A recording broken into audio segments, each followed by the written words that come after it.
श्रीराम जय जय राम. एक श्लोकी रामायण. आदो राम तपोवनादिगमनं हत्वा मृगं काञ्चनं वैदेही हरणं जटायुमरणं सुग्रीवसम्भाषणं बालीनिर्दलनं समुद्रतरणं लङ्कापुरीदाहनं पश्चाद् रावणकुम्भकर्णहननम् एतद्धि रामायणम्. श्रीराम जय राम. प्रथम श्री दत्तगुरूंना वंदन करते. माझ्या सद्गुरूंना वंदन करते. तुम्ही श्रोते जगदीश मूर्ती, सर्व श्रोत्यांच्या हृदयस्थ परमात्म्याला वंदन करते. श्री राम जन्मोत्सवानिमित्त आपण रामकथेतील विविध व्यक्तिमत्वांचे विवेचन तसेच काल जीवनाच्या अनुषंगाने गीतेचा अभ्यास कसा महत्त्वाचा आहे हे दादांनी आपल्याला अतिशय छान आणि सोप्या शब्दात समजावून सांगितले. आज आपण भारतीय जीवनाचा अंतिम आदर्श सीता हिच्याविषयी जाणून घेऊया. सीता म्हणजेच आदर्श पत्नी, त्याग आणि धर्माचं प्रतीक आहे. श्लोक. अथ सीता जन्मकथा. जनकस्य राजपुत्री भूदेव्या तनया सीता रामस्य प्रिय भार्या. अर्थ. येथे सीतेच्या जन्माची कथा सुरू होते. सीता ही राजा जनकाची मुलगी आहे. ती पृथ्वीची म्हणजेच भूदेव्या हिची कन्या आहे. सीता ही श्रीराम यांची प्रिय पत्नी आहे. महर्षी वाल्मिक ऋषींनी सीतेचे जे वर्णन केले ते असे. सर्वस्वी दिव्य व्यक्तिमत्वाचा आविष्कार त्यांनी केलेल्या व्यक्तिचित्रणात केलेला आहे. स्वर्गीय उद्यानातील पुष्प पृथ्वीवर उमलावे त्याप्रमाणे सीतेचे जीवन पुष्प रामायणाच्या सृष्टीत उमलले आहे. भारतीय स्त्री जीवनाचा अंतिम आदर्श म्हणजे सीता आहे. सीता ही इतकी दिव्य आहे की तिच्या अयोनिजत्वाची कल्पना महर्षींच्या प्रतिभेने जगासमोर मांडली आहे. श्रीरामांना सुद्धा मानवी माता व पिता आहे. दिव्य पायसाने त्यांची उत्पत्ती झाली असली तरी माता कौसल्या म्हणजेच एका मानवी स्त्रीच्या गर्भात त्यांना 9 महिने राहावे लागले. पण सीतादेवींची उत्पत्तीच पृथ्वीपासून झाली. आत्ममग्न आणि अधिकार गाजवणारे मन हे निर्माता उत्पत्ती ब्रह्मा, ज्याची आराधना केली जाणार नाही असा देव आहे. आणि त्याच्यासाठी प्रकृती म्हणजे ज्ञानाचा स्रोत असलेली ब्रह्माच्या जागृतीची वाट पाहणारी संयमी सरस्वती आहे. दुसऱ्याच्या दृष्टिकोनाबद्दल बेफिकर असणारे मन हे संहार लय संन्यासी शिव आहे. त्याच्यासाठी प्रकृती म्हणजे शक्तीचा स्रोत असलेली शिवाच्या गुंतण्याची वाट पाहणारी मोहिनी शक्ती आहे. दुसऱ्याच्या दृष्टिकोनाची काळजी घेणारे मन हे संरक्षक स्थिती याचा गृहस्थ विष्णू आहे.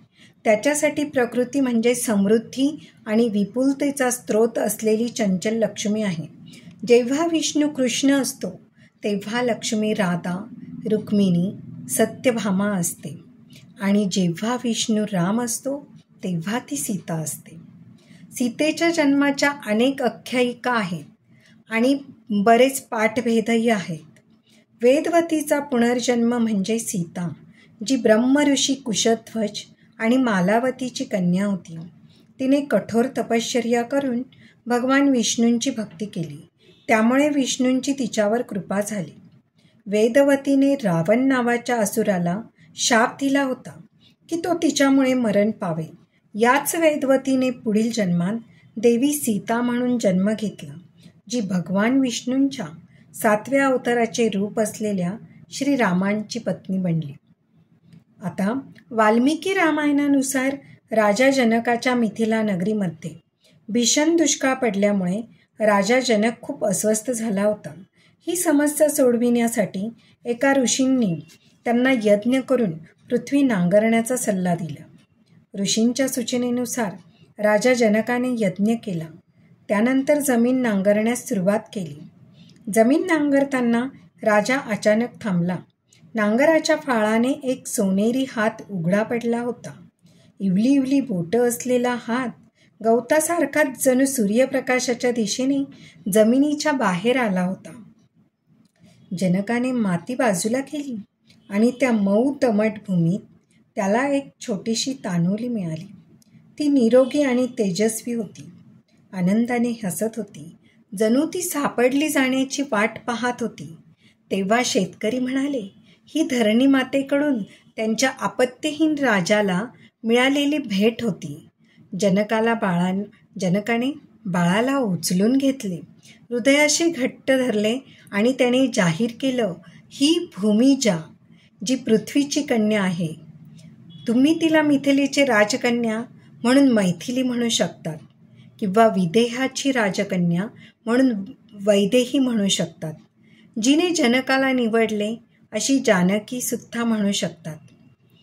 जनक राजा म्हणाला, मी मात्र तिला सीता म्हणणार, जी नांगराच्या फाळात सीतमध्ये सापडली आणि जिने मला पिता म्हणून निवडले अशी सीता. निसर्गात फाळ नसतात. फाळ शेती, मानवी संस्कृतीची सुरुवात सूचित करता. सीता ही निसर्ग पालनाची व मानवी संस्कृतीची प्रतीक आहे.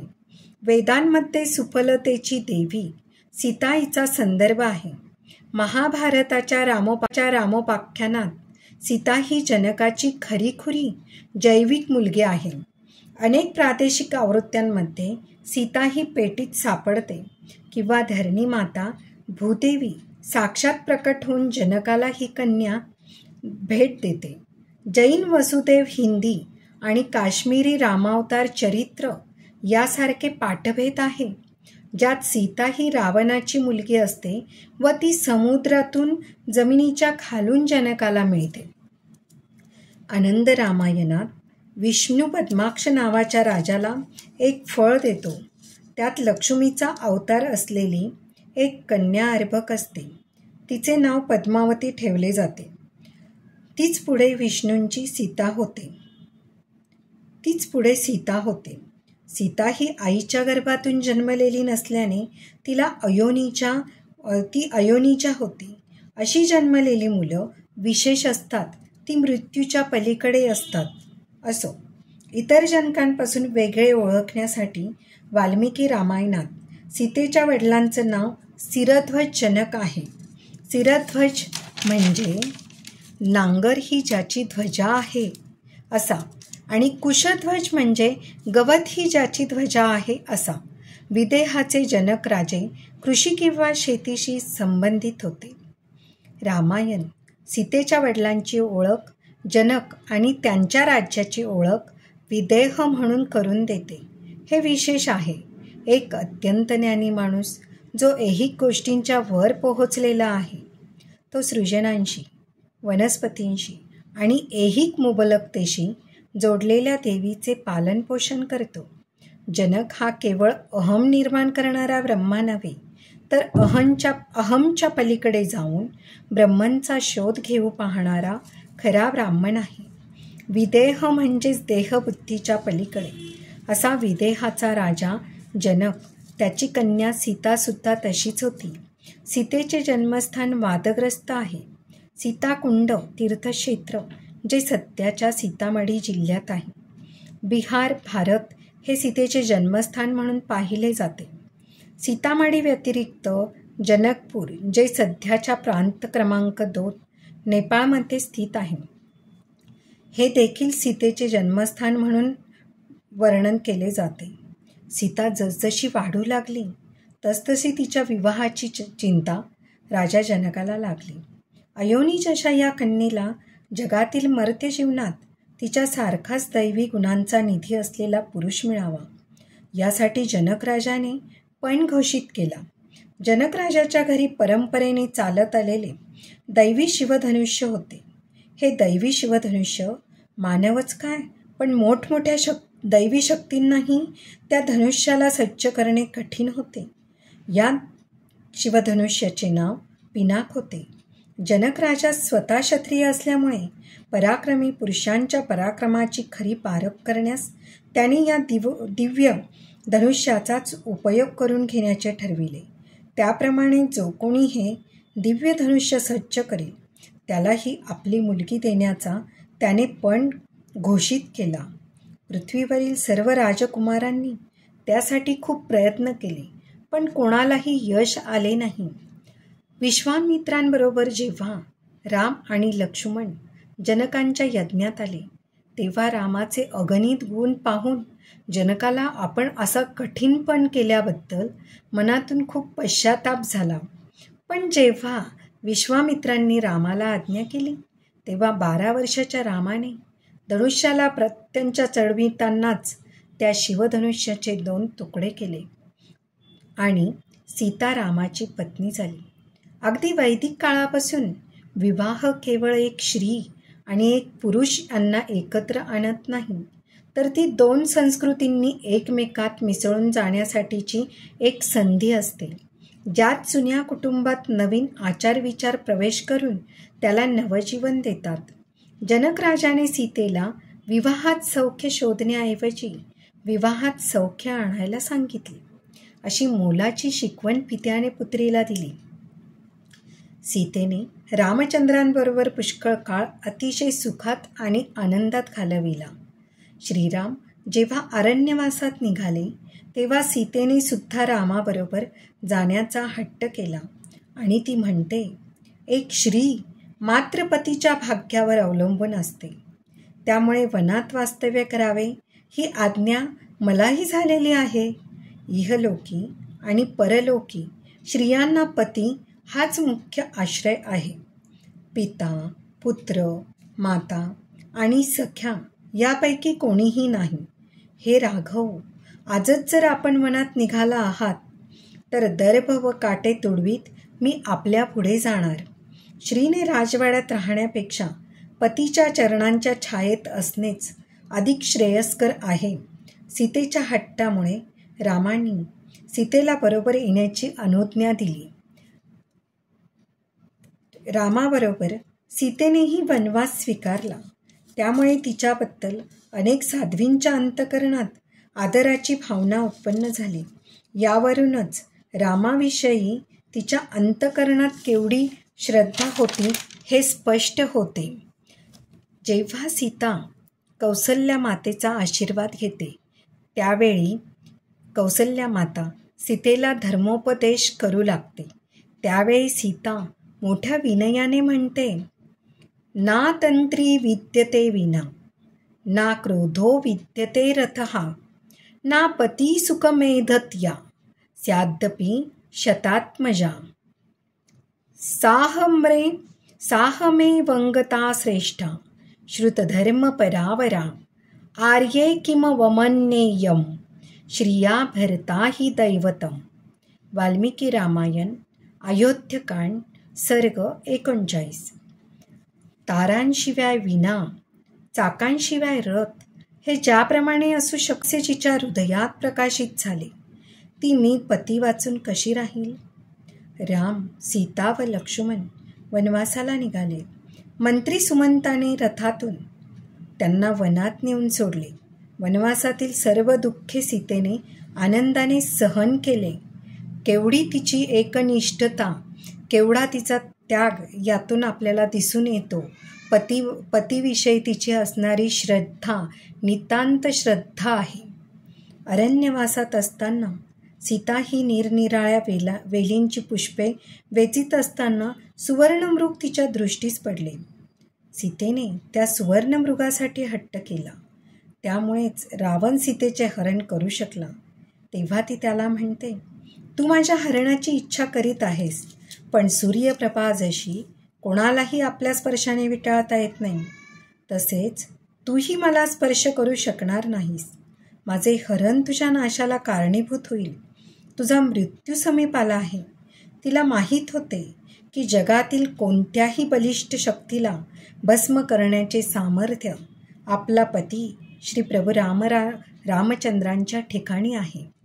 लंकेत नेऊन आपले सर्व वैभव दाखवून रावणाने सीतेला आपली पत्नी होण्याचा आग्रह केला, परंतु सीतेने त्याची अत्यंत निंदा करून रामप्रभू तुझा नाश करून मला येथून सोडवतील असे निक्षून सांगितले.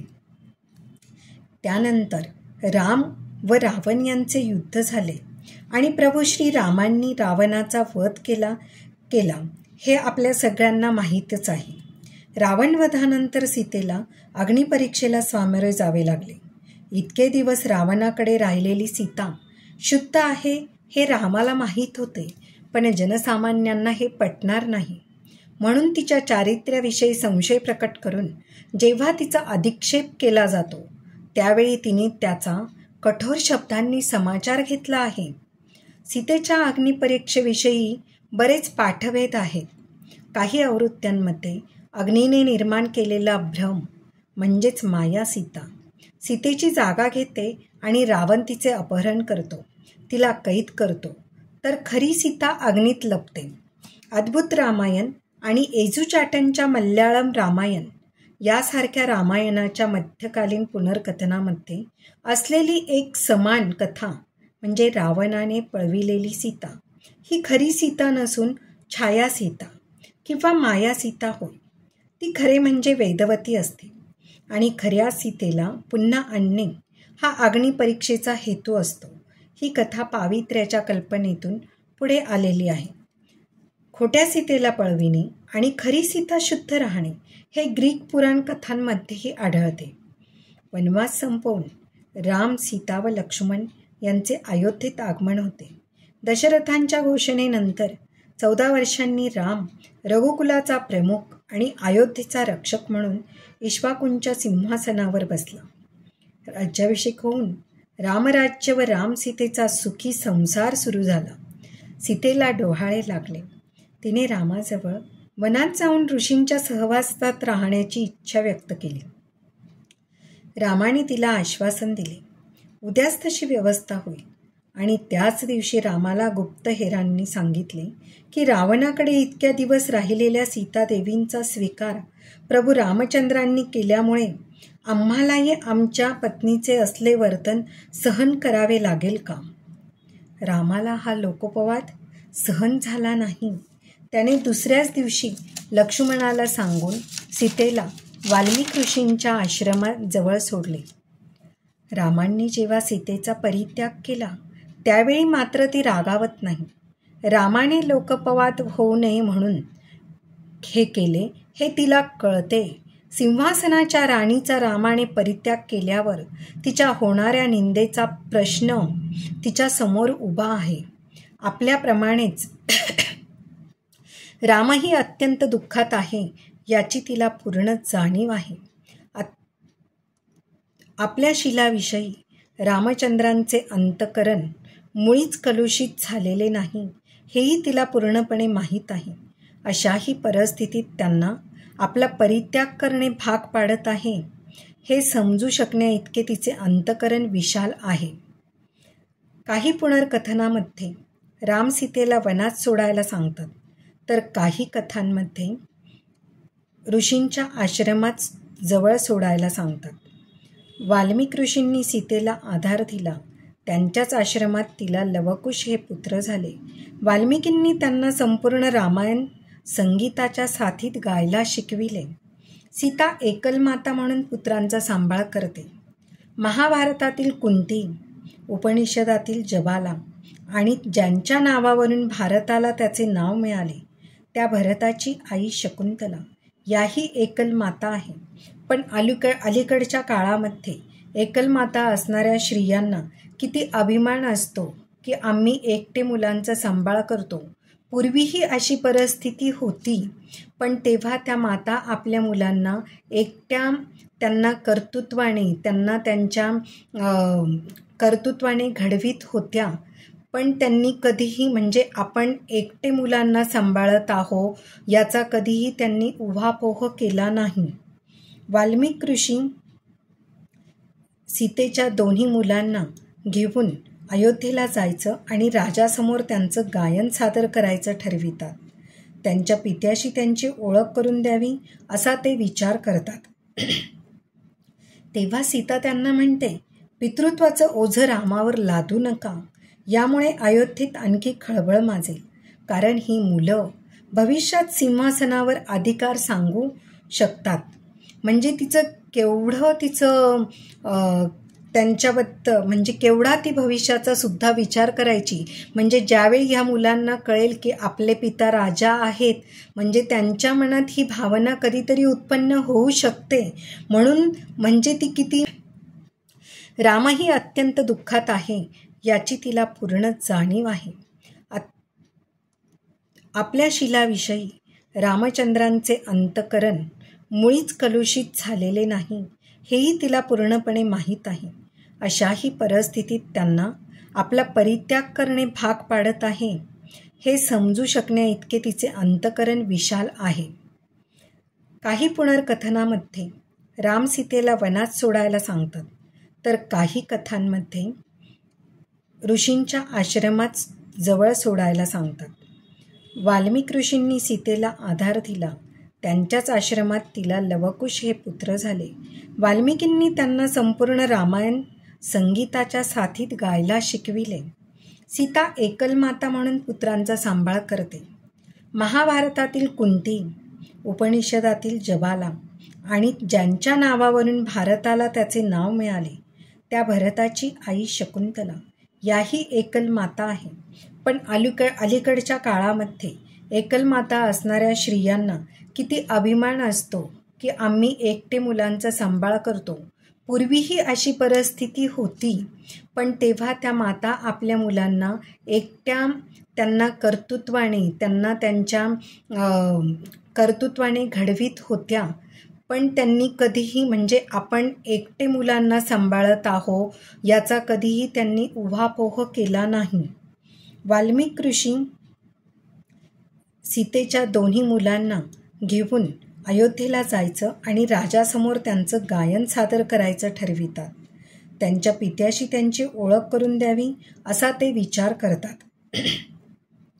तेव्हा सीता त्यांना म्हणते, पितृत्वाचं ओझं रामावर लादू नका. यामुळे अयोध्येत आणखी खळबळ माजेल. कारण ही मुलं भविष्यात सिंहासनावर अधिकार सांगू शकतात. म्हणजे केवढा ती भविष्याचा सुद्धा विचार करायची. म्हणजे ज्यावेळी ह्या मुलांना कळेल की आपले पिता राजा आहेत, म्हणजे त्यांच्या मनात ही भावना कधीतरी उत्पन्न होऊ शकते. म्हणून म्हणजे ती किती मुलांनी असं करू नये म्हणून ती लगेच वाल्मिक ऋषींना सांगते. ऋषी सीतेला म्हणतात, पण तो त्यांचा तर जन्मसिद्ध अधिकार आहे. त्यावेळी सीता काय उत्तर देते हे फार महत्त्वाचं आहे. सीता म्हणते, राज्य ही राजाची मालमत्ता नसते. शिवाय मालमत्ता ही माणसाला दिलेला एक मानवी भ्रम आहे. सीता त्यागानंतर 12 वर्षांनी रामाने अश्वमेध यज्ञ केला.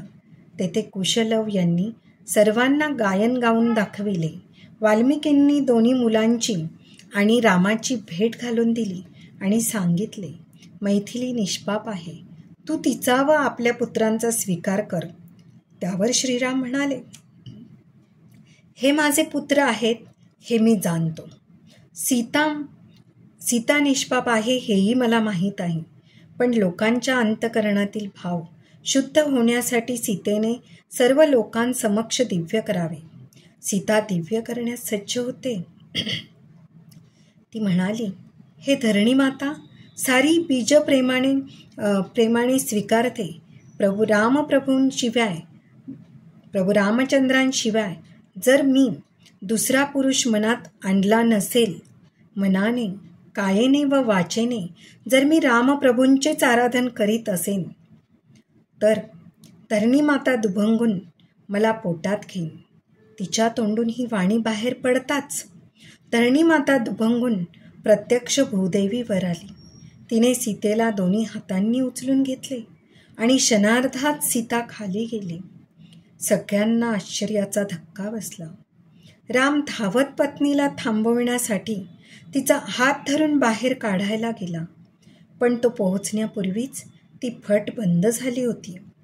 हाती फक्त तिच्या केसाची टोकं लागली, ज्याचे रूपांतर गवताच्या पात्यांमध्ये झाले. म्हणून सीतेचा संबंध नेहमी वनस्पतीशी, विशेषतः गवताशी जोडला जातो.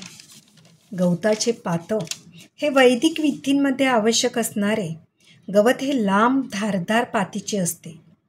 यज्ञ करणारी व्यक्ती या गवताने बनवलेल्या आसनावर बसते आणि या गवताची अंगठी बोटात घालते.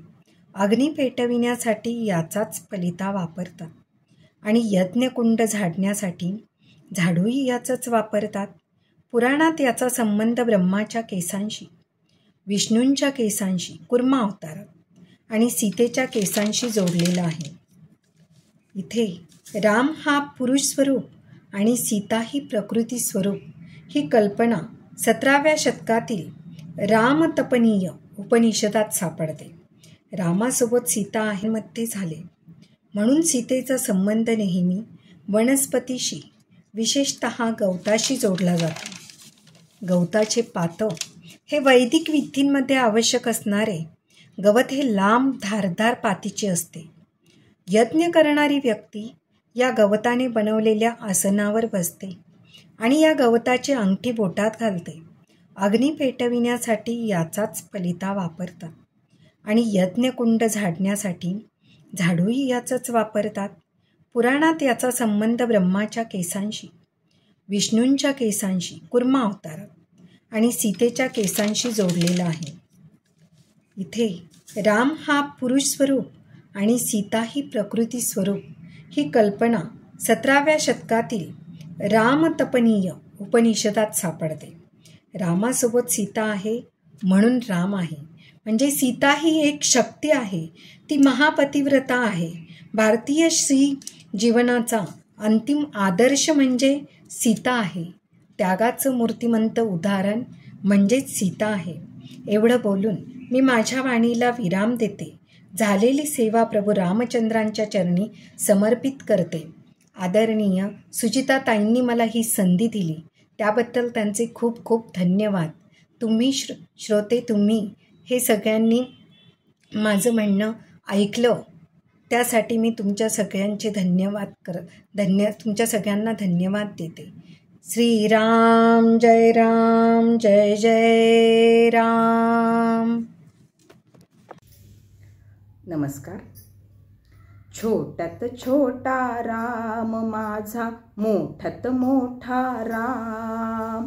अंतरयामी राम माझा, त्रिभुवन स्वामी राम. छोट्यात छोटा राम माझा, मोठ्यात मोठा राम. दृष्टी तिथे माया, भूक भाळिया, डोळी यांच्या डोळा हा, भाव भुलवी कृपया. छोटा नाही मोठा नाही, अवघा आत्मा राम. छोटा नाही मोठा नाही, अवघा आत्मा राम. छोट्यात छोटा राम माझा, मोठ्यात मोठा राम. धनुर्धारी राम माझा, लक्षी एकच बाण. कृती विना वाणी नाही, एकच वचन प्रमाण.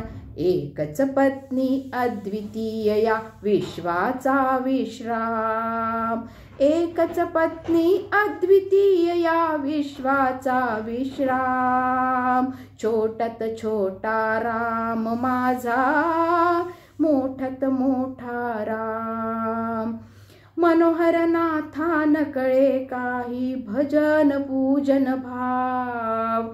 रूप न जाणे ध्यान ना कळे, प्रेमाचा ना ठाव. अवघी साधना रामची करतो, वरदे पूर्ण काम. अवघी साधना रामची करतो, वरदे पूर्ण काम. छोट्यात छोटा राम माझा, मोठ्यात मोठा राम. अंतर अंतरयामी राम माझा त्रिभुवन स्वामी राम. छोट्यात छोटा राम माझा मोठ्यात मोठा राम. धन्यवाद.